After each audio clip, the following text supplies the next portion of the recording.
गजपाल एक बार पुनः आपके साथ आपके अपने YouTube चैनल लक्ष्य विद भावेश गजपाल में। यदि आप चैनल पर नए हैं तो चैनल को सब्सक्राइब जरूर करें, साथ ही बाजू में बेल आइकन को प्रेस करें, उसे ऑन मोड पे रखें ताकि जैसे ही कोई मैं नया वीडियो डालूं आपको नोटिफिकेशन प्राप्त हो सके।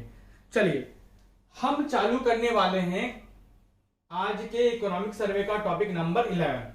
ठीक है, जैसा कि आप इसे देख रहे हैं टॉपिक नंबर इकोनॉमिक सर्वे का 11 है, जिसमें आज हम पढ़ने वाले हैं खनिज के बारे में। आर्थिक सर्वेक्षण छत्तीसगढ़ 2020-21 हम पढ़ रहे हैं, उसका ये 11वां नंबर का लेक्चर है। खनिज अर्थात खनन उत्खनन के बारे में आज हम डिटेल में अध्ययन करेंगे। जैसे कि आप इसे छत्तीसगढ़ के मैप में भी देख रहे हैं कि छत्तीसगढ़ के मैप में पूरे खनिज क्षेत्र को यहाँ पर दर्शाया गया है। चलिए देखते हैं।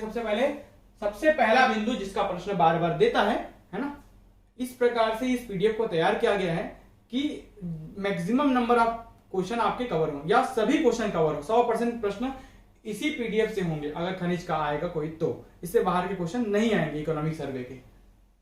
छत्तीसगढ़ राज्य का लगभग 27% राजस्व जो है ना, मान लो छत्तीसगढ़ का 100% राजस्व मिलता होगा, उसमें से ना अलग अलग मदों से, ठीक है, जैसे किसी से क्या बोलना चाहिए, किसी और जैसे परिवहन से मिल गया, होटल व्यापार से मिल गया, ठीक है, कृषि से मिल गया, इन सभी मदों को मिलाकर कुल 100% राजस्व आता होगा ना, तो उसमें खनिज भी एक मद है। तो खनिज से ना अकेले 27% राजस्व मिलता है। मतलब जैसे कि झारखंड, उड़ीसा और छत्तीसगढ़, ये 3 खनिज बहुल इलाके हैं, उसमें से हमारा छत्तीसगढ़ भी 27% राजस्व देता है छत्तीसगढ़ के जीएसडीपी में।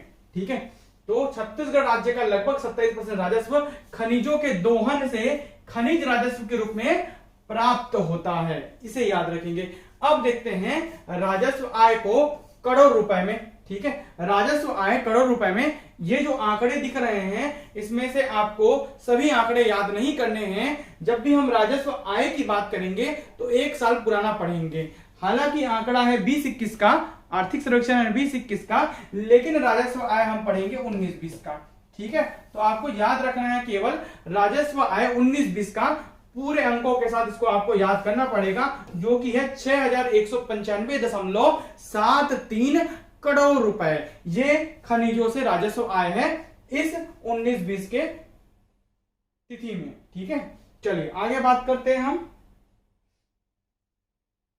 अब हम देखते हैं खनन उत्खनन, जो खनिज है ना उसे हम खनन उत्खनन के अंतर्गत लेते हैं। ठीक है, तो खनन उत्खनन क्षेत्र का सकल राज्य घरेलू उत्पाद, जिसे हम क्या बोलेंगे, जीएसडीपी बोलेंगे, ग्रॉस स्टेट डोमेस्टिक प्रोडक्ट में भागीदारी का वितरण स्थिर भाव सन 2011-12 के अनुसार पर है ना। एक होता है प्रचलित भाव, एक होता है स्थिर भाव। स्थिर भाव की तिथि हमेशा सन 2011-12 होती है। ठीक है, उसी के आधार पर हम अध्ययन करेंगे। तो यहां पर दिए गए मद और यहां पर दिए गए ईयर, हमको इन सभी मदों में जितने भी हैं, जितने भी ईयर दिए गए हैं, सबको आपको आंकड़ा याद नहीं करना है। आर्थिक सर्वेक्षण आप पढ़ रहे हैं 20-21 का, तो आप आंकड़ा याद करेंगे 20-21 का। ए जो है ना वो अग्रिम अनुमान होता है। क्या होता है? अग्रिम अनुमान। ए फॉर अग्रिम अनुमान। ठीक है, तो आपको केवल अग्रिम अनुमान ही याद करना पड़ता है। ठीक है, उसमें भी जो लाख भागीदारी जो लाख रुपए में दिया है ना, लाख में ये वाला आंकड़ा आपको याद करने की जरूरत नहीं है। आपको केवल 20-21 का ये 2 आंकड़ा याद करना है, एक वृद्धि का और एक प्रतिशत हिस्सा का, ये वितरण का, योगदान का। ठीक है, तो सबसे पहले हम देखते हैं वृद्धि प्रतिशत। वृद्धि किसमें है? प्रतिशत में है। तो 14-15 से लेकर आप 20-21 तक का प्रतिशत वृद्धि देख रहे हैं। 14-15 में कम है ना, उससे और कम, देखिए माइनस में चला गया, फिर ज्यादा, फिर कम, फिर ज्यादा, फिर कम, फिर और कम। तो सन 2020-21 का केवल आपको आंकड़ा याद रखना है, हाईलाइट कर दिया हूं, -24.40% की कमी आई है। क्योंकि कैसा सीजन था, कोरोना का काल था, तो खनन उत्खनन क्षेत्र में कमी आ गई, भारी गिरावट दर्ज की गई है। -24.40% पिछले साल की तुलना में। कौन से? 19-20 की तुलना में 20-21 में कमी आई है, -24 का कमी आ गया। ठीक है, वृद्धि में। तो कैसा ग्रोथ हुआ है? निगेटिव ग्रोथ हुआ है, ऋणात्मक वृद्धि इसे कहते हैं। ठीक है, अब बात करते हैं योगदान। योगदान को ना हिस्सेदारी भी कहते हैं। ठीक है, क्या बोलते हैं? हिस्सेदारी। तो प्रतिशत हिस्सा या प्रतिशत योगदान, ये क्या दिखाता है? यदि छत्तीसगढ़ की जीएसडीपी जो है ना 100% है, ठीक है, तो इसमें से इस क्षेत्र ने, इस खनन उत्खनन क्षेत्र ने कितना इसमें हिस्सेदारी निभाया है। ठीक है, कब? 20-21 में। तो सन 2020-21 का अग्रिम अनुमान होगा वो 8% के लगभग है। प्लस में है, पॉजिटिव है। 8.34% इस 100% में से भागीदारी किसका है? खनन उत्खनन क्षेत्र का है। तो खनन उत्खनन क्षेत्र का सकल राज्य घरेलू उत्पाद जीएसडीपी में, ठीक है, योगदान या हिस्सेदारी का प्रतिशत कितना है? 2020-21 के अग्रिम अनुमान के आधार पर 8.34। प्रश्न कैसे पूछेगा?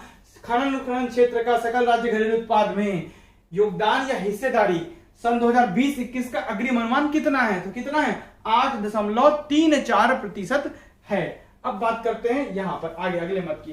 तो अगला आपको दिख रहा है क्या? अखिल भारत के कुल उत्पादन मूल्य में छत्तीसगढ़ राज्य के खनिज उत्पादन मूल्य का योगदान का प्रतिशत, मतलब पूरे अखिल भारत का, मतलब पूरे भारत के स्तर पर जितना भी खनिज उत्पादन हुआ होगा ना, उसमें से छत्तीसगढ़ ने कितना परसेंट अपना खनिज उत्पादन करके दिया है। मान लो अखिल भारत स्तर पर 100% हुआ है उत्पादन, तो 100% में से छत्तीसगढ़ का हिस्सा कितना है इस बार का? तो ये जो आंकड़ा है अखिल भारत वाला, ये एक साल और पीछे आता है। जैसे इसके पहले 19-20 का आंकड़ा पढ़े थे, ये 20-21, इसलिए खनिज थोड़ा सा टफ लगता है लोगों को, क्योंकि इसमें आंकड़े थोड़ा सा, अधिकतर में आप 20-21 का ही आंकड़ा पढ़ते हैं। लेकिन खनिज एक ऐसा टॉपिक है जिसमें आप राजस्व आय को 19-20 का पढ़ोगे, एक आर्थिक सर्वेक्षण से एक साल पीछे, और अखिल भारतीय के उत्पादन को और एक साल और पीछे पढ़ोगे, मतलब 18-19 का आपको याद रखना पड़ेगा। कब का? 18-19 का। और इवन पूरा याद रखना पड़ेगा, 12-13 से लेकर 18-19। तो 20-21 में हम कब का पढ़े? 18-19 अधिकतम, इससे ऊपर नहीं आएगा आंकड़ा। तो कितना परसेंट है? 15.11% का योगदान है 100% में से, ठीक है। अखिल भारत में अगर 100% खनिज उत्पादन हुआ होगा ना, उसमें से छत्तीसगढ़ ने 15% उत्पादन करके दिया है, 15.11%, ठीक है। ये है 18-19 का आंकड़ा। अब इसमें क्या कहां पर फंसाता है प्रश्नों को कि किस वर्ष सबसे न्यूनतम योगदान रहा है? तो किस वर्ष रहा है? 12-13। और क्या फंसाएगा? 12-13 ऑप्शन में नहीं दिया था पिछले समय, तो क्या दे दिया था? सन 2015-16 से लेकर 18-19 तक। क्या? सन 2015-16 से लेकर 18-19 तक, ठीक है, छत्तीसगढ़ का जो योगदान है, योगदान का प्रतिशत अखिल भारत के खनिज उत्पादन में कितना है? किसमें न्यूनतम है? किसमें न्यूनतम है? तो किस वर्ष न्यूनतम है? तो आपको दिखाना 8.2%, बाकी सबसे न्यूनतम है ये वाला, तो 15-16 में न्यूनतम है। कब से कब तक पूछा? 15-16 से लेकर 18-19 तक। तो किस वर्ष न्यूनतम है? 8.2। 14-15, 15-16 दोनों में से एक ऑप्शन में रहता है। पूछ देगा 12-13 से लेकर 18-19 तक किस वर्ष न्यूनतम है, आपको ऑप्शन 4 ही देगा, या तो ऑप्शन में 14-15 रहेगा या तो 15-16 रहेगा, क्योंकि दोनों में ही 8.2% का योगदान दिखा रहा है, सबसे कम योगदान, ठीक है। 13-14 से लेकर यहां तक में 12-13 में और कम योगदान है 7.9, ठीक है। तो ऐसे अलग अलग प्रकार से आपको प्रश्न पूछे जाते हैं। कभी 12-13 से पूछ दिया, कभी 13-14 से पूछ दिया तो ये आ जाएगा न्यूनतम, 12-13 से पूछा तो ये न्यूनतम आ जाएगा, ठीक है। 15-16 से पूछा तो ये न्यूनतम आ जाएगा, ठीक है। या 17-18, 18-19 में किस वर्ष न्यूनतम रहा, तो 18-19 का न्यूनतम आ जाएगा। न्यूनतम वाला आंकड़ा आपको देता है, उसको अच्छे से याद कर लेना आप, ठीक है। तो न्यूनतम योगदान 12-13 में कितना परसेंट? 7.9%। कब से कब तक? 12-13 से लेकर 18-19 तक। 12-13 से 18-19 तक अगर देखें तो 7.9% के साथ 12-13 में सबसे न्यूनतम योगदान रहा है। बात करते हैं अगले स्लाइड की। तो अखिल भारतीय स्तर पर मुख्य खनिज के भंडारण एवं उत्पादन का प्रतिशत तथा स्थान वर्ष 2019-20, मतलब अप्रैल से फरवरी 2020 तक का ये आंकड़ा है, यही सबसे मेन है, ठीक है। और मेरे को जो लेटेस्ट आंकड़े प्राप्त हुए वो यही आप प्राप्त हुए, खासकर रैंकिंग के। भंडारण का रैंकिंग तो चेंज नहीं होता, उत्पादन का रैंकिंग कभी कभी चेंज हो जाता है, हो सकता है ये आंकड़ा बदल भी जाए कुछ समय में, तो या बदल गया हो, तो इसको मैं अपडेट और कर दूंगा। ये मेरे पास ये आंकड़ा है लेटेस्ट वाला, तो मैंने ये अभी डाला हुआ है, ठीक है। तो मुख्य खनिज हमारे पास क्या है? मुख्य खनिज 2 प्रकार के होते हैं। एक मुख्य होता है जिससे हमारा आर्थिक ज्यादा फायदा होता है ना गवर्नमेंट को, और दूसरा होता है गौण खनिज, जो कि जैसे रेत, मुरम है ना, ये सभी गौण खनिजों में आते हैं। तो हम देखते हैं मुख्य खनिज हमारे पास क्या है? कोयला का भंडारण कितना है छत्तीसगढ़ में? 17.93%। और भंडारण में स्थान कितना है? तीसरे स्थान रखता है। लौह अयस्क का भंडारण कितना है छत्तीसगढ़ में? 22%। और स्थान कितना रखता है? तीसरा स्थान। चूना पत्थर का भंडारण कितना? 5.31%। और स्थान कितना रखता है? 5वां। बॉक्साइट का भंडारण कितना छत्तीसगढ़ में? 5%। और स्थान कौन सा रखता है? चौथा। टीन का भंडारण कितना है? 35.83% भंडारण के साथ साथ हम छत्तीसगढ़ पूरे पहले स्थान पर है पूरे इंडिया लेवल पे, ठीक है। ये इंडिया लेवल पर दिखा रहा है अखिल भारतीय स्तर पर कि हम कौन से स्थान पर हैं। अब भंडारण, ये छत्तीसगढ़ में कितना भंडारण है, छत्तीसगढ़ में भंडारण है 17.93%। पूरे भारत में जितना भी है उसका 17.93% छत्तीसगढ़ में भंडारण है। ठीक है, मतलब भारत का 100% होगा तो 17.93% लोहा, ये सॉरी कोयला हमारे यहाँ मिलता है। और हम पूरे भारत में हम लोग कौन से स्थान पर भंडारण के मामले में, तीसरे स्थान पर। ये रैंकिंग कभी भी बदल जाता है। ठीक है, अभी लेटेस्ट आंकड़ा यही है मेरे पास।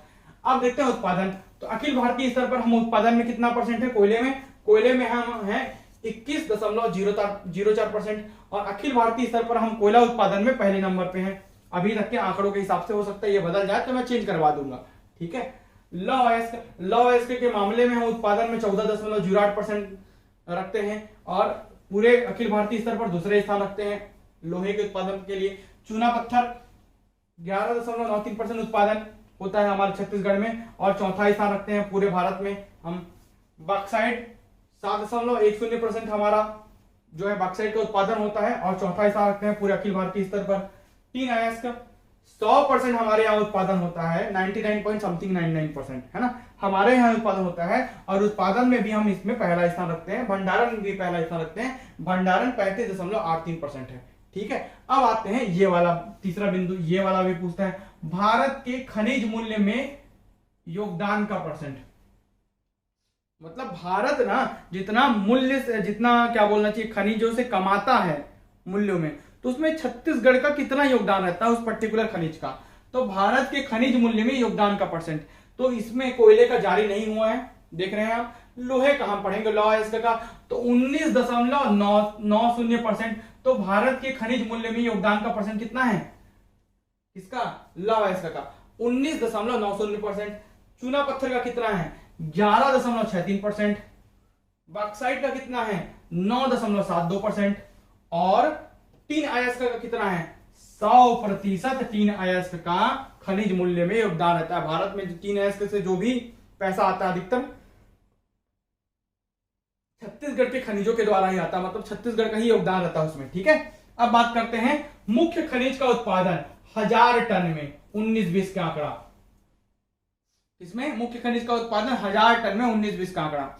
तो देख पा रहे हैं आप सबसे पहले कि कोयला में सबसे ज्यादा है, कितना है, लगभग कितना दिख रहा है भाई 157। ठीक है, 1,57,409, ये 34,820, ये 42,415, ये 1,492, ये 14,986। तो सबसे पहला यहां पर दिया राज्य में मुख्य खनिज क्रमशः मुख्य खनिज का उत्पादन 1000 टन में 2019-20 के आंकड़ों के आधार पर कौन है पहले नंबर पे, कोयला 1000 टन में सबसे ज्यादा है। उसके बाद कौन सा है, डोलोमाइट है, चूना पत्थर, मतलब ये वाला 42,415 है। उसके बाद कौन सा, लौ अयस्क है, लौ अयस्क कितना है 34,820 है 1000 टन में उत्पादन। ठीक है, तो क्रमशः आप क्रम कैसे जमाओगे, कोयला, चूना पत्थर, डोलोमाइट, ठीक है, उसके बाद लौ अयस्क।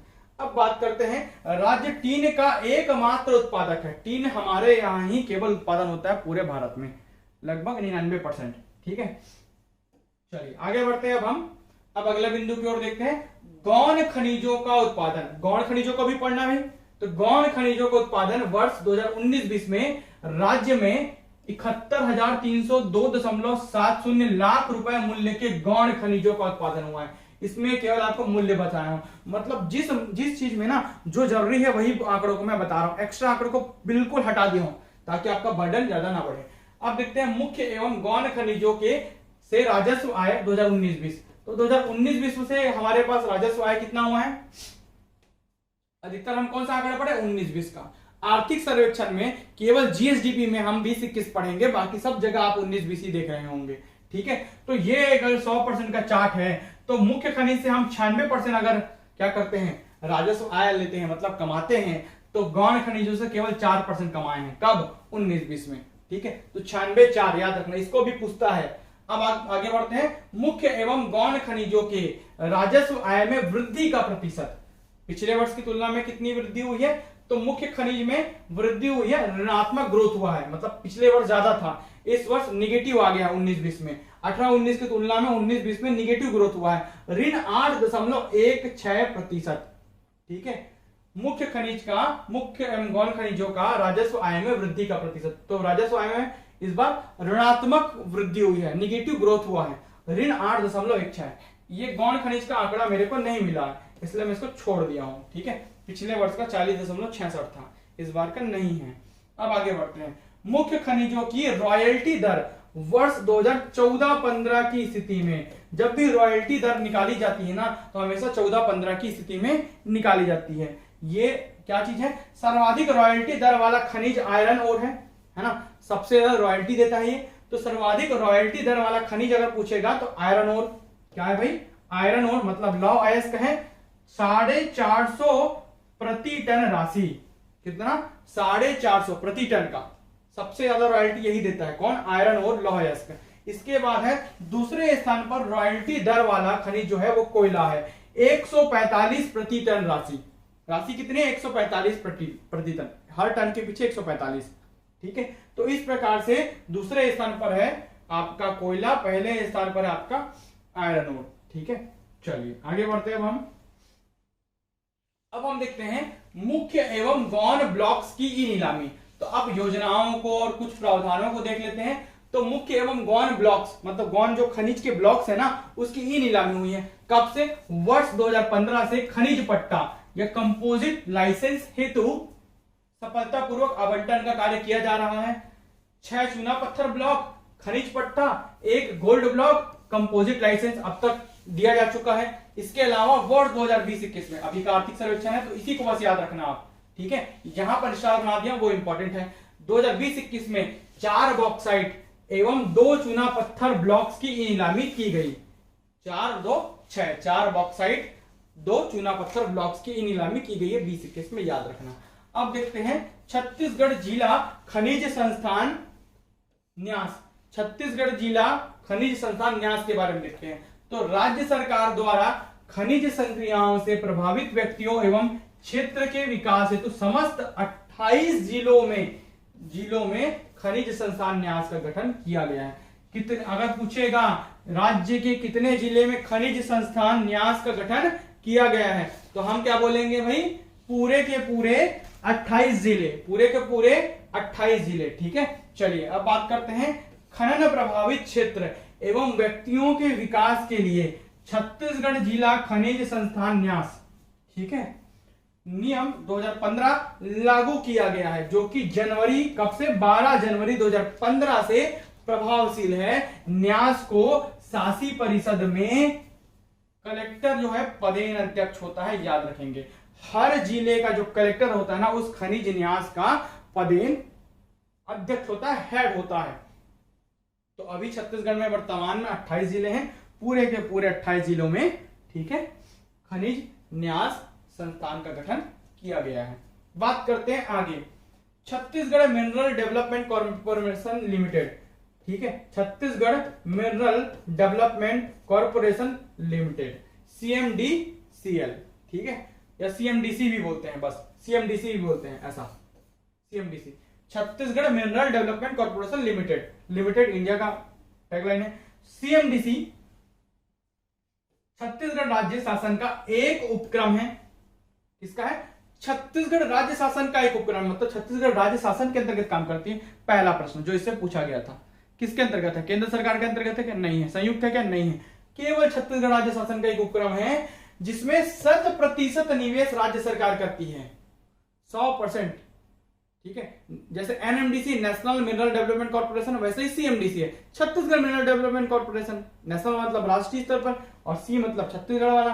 ठीक है, तो CMDC का मुख्य कार्य खनिजों की रियायतें प्राप्त कर खनिजों का विकास, दोहन, पहला विकास, दूसरा दोहन, तीसरा विक्रय की लावर्जन कर व्यवसाय बढ़ाना है। ठीक है, विक्रय की लावर्जन कर मतलब विक्रय, खरीद बेचकर, ये सब कर लावर्जन कर व्यवसाय को बढ़ाना है। विकास करना, दोहन करना, विक्रय करना, किसका? खनिजों का। चलिए आगे बढ़ते हैं। CMDC का मुख्य कार्य पूर्णतः 100% इसकी भागीदारी राज्य सरकार की है। अब देखते हैं Chhattisgarh mineral Development corporation limited की परियोजनाएं, CMDC की क्या क्या परियोजनाएं चल रही है। इसमें से ही प्रश्न पूछा गया था पिछले पेपरों में। अब देखते हैं क्या क्या है। हमारे पास पहली जो चल रही है वो है कोल परियोजना। तो कोल परियोजना CMDC एवं MP Madhya Pradesh state mining corporation की संयुक्त उपक्रम की कंपनी कोल लिमिटेड मतलब केसीएल को केरवा कोल ब्लॉक आवंटित किया गया। वर्तमान में संयुक्त उपक्रम कंपनी केसीएल के माध्यम से पूर्वेक्षण करने हेतु निविदा की कार्यवाही प्रचलन में है। मतलब अभी कार्य चल रहा है। कौन कर रही है भाई? सीएमडीसी एवं एमपी स्टेट की माइनिंग कॉर्पोरेशन की संयुक्त उपक्रम कंपनी कोल लिमिटेड केसीएल, इनको कोरवा ब्लॉक वाला क्षेत्र दिया गया है। ठीक है, सॉरी केरवा कोल ब्लॉक आवंटित किया गया है। अब हम बात करते हैं लौह अयस्क परियोजना की, जो कि दूसरा है, जो कि सीएमडीसी के अंतर्गत ही काम कर रहा है। तो सीएमडीसी की मुख्य 5 लौह अयस्क परियोजना है। इसके पहले वाले आर्थिक सर्वेक्षण में ये 3 था, वर्तमान में कितना हो गया? 5 हो गया। याद रखिएगा, कंफ्यूज मत होना। पूछेगा कि सीएमडीसी के अंतर्गत लौह अयस्क की कितनी परियोजनाएं छत्तीसगढ़ में कार्यरत है? तो 5। कौन कौन सी देखते हैं। लौह अयस्क परियोजनाएं क्रमशः बैलाडीला लौह अयस्क निक्षेप क्रमांक 13, निक्षेप क्रमांक मतलब जो क्या बोला, माइन जो खदान है वो 13 वाला। बैलाडीला लौह अयस्क निक्षेप क्रमांक 4, बैलाडीला लौह अयस्क निक्षेप क्रमांक 1। पूरा लोहा कहां मिलता है? बैलाडीला में, दंतेवाड़ा में। ठीक है, और इसके अलावा आरी डोंगरी और कबीरधाम। कौन सा? कबीरधाम, कवर्धा। तो कबीरधाम, आरी डोंगरी वाला क्षेत्र लौह अयस्क क्षेत्र, और बैलाडीला निक्षेप क्रमांक 13, 4 और 1। कुल मिला के कितने हो गए? 5 लौह अयस्क परियोजना अभी वर्तमान में कार्यरत हैं। अब देखते हैं तीसरा बिंदु, खनिज बॉक्साइट परियोजना। तो बॉक्साइट के लिए सीएमडीसी क्या परियोजना चला रही है? तो सीएमडीसी द्वारा जिला सरगुजा में, कहां? सरगुजा जिला में 5 बॉक्साइट खदान संचालित किया जा रहा है या की जा रही है। खनिज के कुल 19 खनिज पट्टा स्वीकृत हैं। इस 5 खदानों में 19 पट्टा स्वीकृत हैं सीएमडीसी द्वारा जिला सरगुजा एवं कबीरधाम में भी, सरगुजा के साथ कबीरधाम में भी संचालित बॉक्साइट धारित क्षेत्रों से उत्पादन एवं परिवहन का कार्य जारी है। तो सरगुजा में भी और कबीरधाम में भी बॉक्साइट परियोजनाएं चल रही है। मुख्य रूप से 5 बॉक्साइट खदान जो है संचालित है वो सरगुजा में है।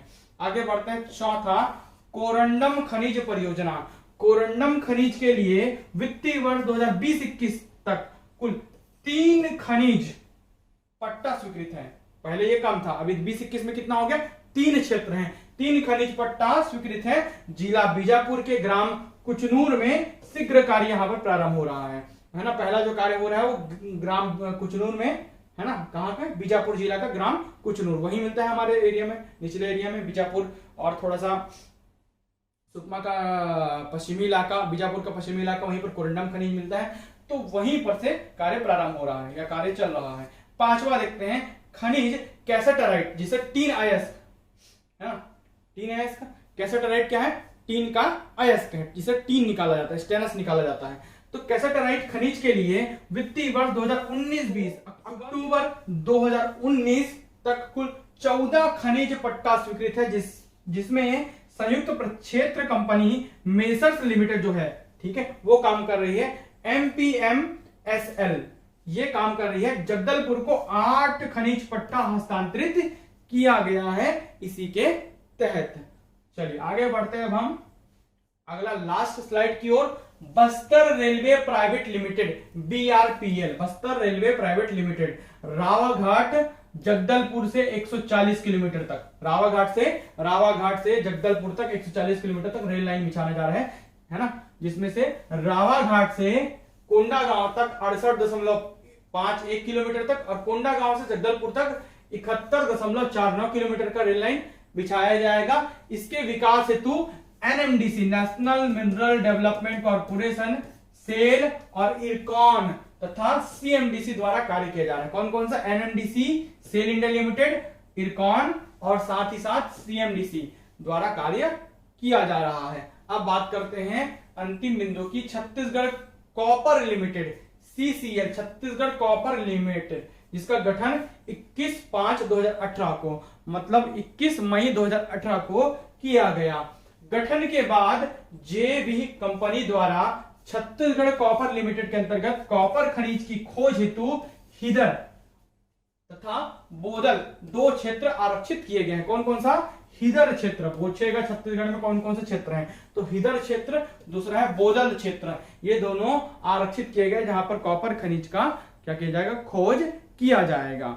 इस प्रकार से ये खनिजों से संबंधित जो आर्थिक सर्वेक्षण है ये यहीं पर समाप्त होता है। आई होप आपको ये पूरा वीडियो समझ आया होगा। इसका पीडीएफ में जल्दी उपलब्ध करा दूंगा। Thank you.